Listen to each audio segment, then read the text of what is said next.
To change the color of this model, right now it's with the default color, this gray color. What I'm going to do is show you how to go to a new window called the Hypershade window. You can click it here, this little ball, or you can go into Windows, Rendering Editor, Hypershade.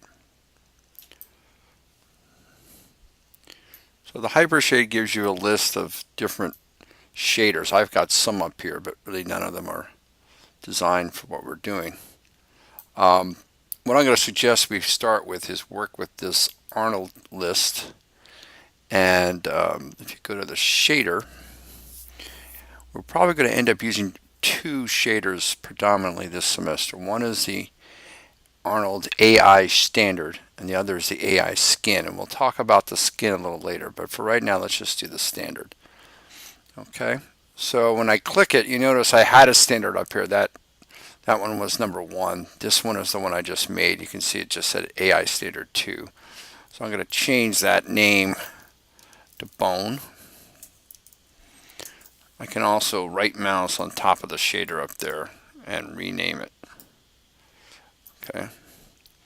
Now I have several attributes, all components of that bone shader. I'm just going to change this color to go to something a little more bone-ish, bone-like.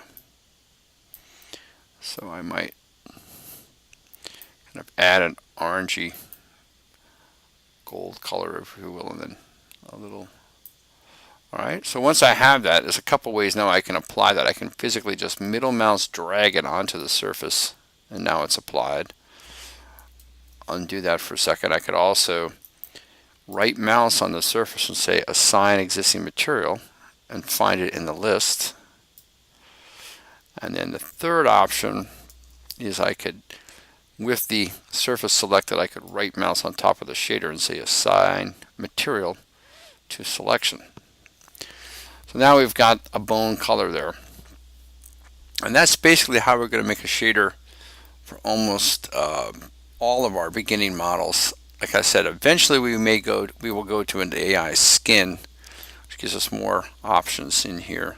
The bone shader, we've got the color, which has a weight, meaning right now that 70% of that, the color is producing 70% of the actual shader appearance.